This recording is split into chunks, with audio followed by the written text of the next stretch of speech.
बरेली के अपर जिला एवं सत्र न्यायाधीश त्वरित न्यायालय प्रथम रवि कुमार दिवाकर ने एक दहेज हत्या के मामले में पति, सास और ससुर को फांसी की सजा सुनाई है। अदालत ने अपने फैसले में दहेज प्रथा की निंदा करते हुए सख्त टिप्पणियां की और समाज को चेतावनी दी कि यदि इस कुप्रथा को नहीं रोका गया तो आने वाली पीढ़ियां भी इसका दंश झेलेंगी।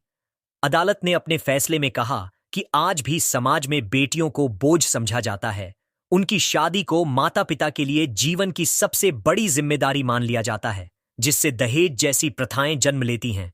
हमें इस मानसिकता को बदलना होगा।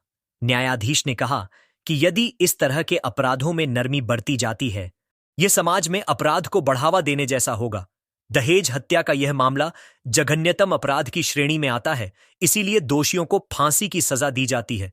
कोर्ट ने कहा कि यह केवल एक महिला की हत्या का मामला नहीं है, बल्कि यह पूरे समाज के लिए चेतावनी है। यदि इस तरह के मामलों में कठोर दंड नहीं दिया गया तो बेटियों की सुरक्षा खतरे में पड़ जाएगी।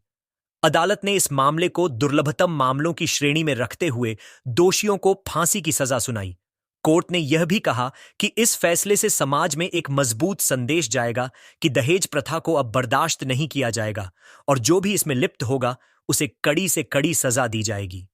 कोर्ट ने इस मामले में पति मकसद अली, ससुर साबिर अली और सास मसीतन उर्फ हमशीरन को फांसी की सजा सुनाई। तीनों के खिलाफ नवाबगंज थाने में धारा 498, 304B, 302-44 भारतीय दंड संहिता और धारा 304 दहेज प्रतिषेध अधिनियम के तहत मुकदमा दर्ज किया गया था। मृतका फराह की शादी नवाबगंज में जयनगर गांव में मकसद अली के साथ वर्ष 2023 में हुई थी। महज एक साल बाद ही 1 मई 2024 को दहेज लोभियों ने फराह की बांके से काटकर हत्या कर दी। उसका सर धड़ से अलग कर दिया था। हत्या के बाद पति और सास ससुर फरार हो गए थे। कुछ दिनों बाद ही पुलिस ने तीनों को गिरफ्तार कर लिया। महज 8 महीने के अंदर यह ऐतिहासिक फैसला आ गया। उक्त मामला आईपीसी फर्स्ट जज श्री रवि कुमार दिवाकर जी के यहाँ विचारणीय था। ये मामला नवाबगंज थाना क्षेत्र का है।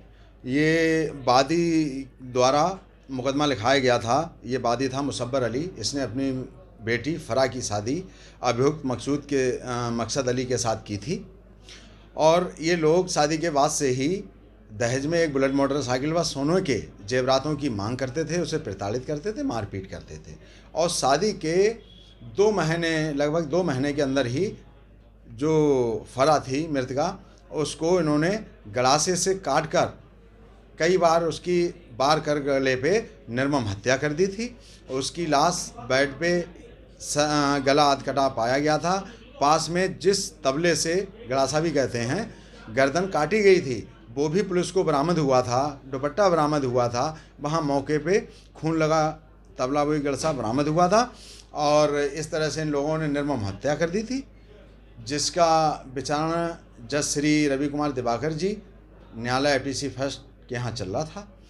पुलिस कन्वेक्शन ऑपरेशन द्वारा जल्द गवाह बुलाना और अभियोजन पक्ष की ओर से 8 गवाह प्रस्तुत कराए गए थे और उक्त मामले का विचारण लगभग 2.5-3 महीने में पूर्ण कर दिया गया और आज जज श्री रवि कुमार दिवाकर जी द्वारा जजमेंट में अभियुक्त पति मकसद अली, ससुर साबिर अली और सास मसीतन और हमशीरन को मृत्युदंड की सज़ा माननीय न्यायालय द्वारा और प्रत्येक को 1,80,000 के लिए अन्य धाराओं में अर्थदंड की सज़ा सुनाई गई है और आदेश में जज श्री रवि कुमार दिवाकर जी द्वारा टिप्पणी की गई है, उन्हें उल्लेखित किया गया है।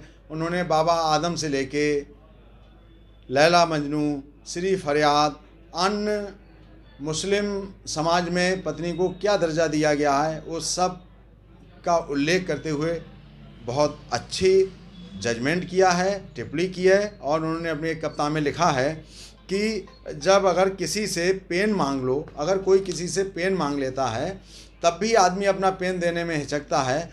बेटी वाले कितना बड़ा कलेजा रखते हैं जो उन्हें अपनी बेटी दे देते हैं, विदा कर देते हैं घर से, फिर भी ये लोग दहेज के लिए उसकी हत्या कर देते हैं। ऐसी बहुत अच्छी कविता के साथ टिप्पणी करते हुए जज साहब रवि कुमार दिवाकर जी ने आज ऐतिहासिक फैसला अभियुक्तगण को मृत्युदंड व 1,80,000 रुपये पे अर्थदंड देते हुए फैसला सुनाया।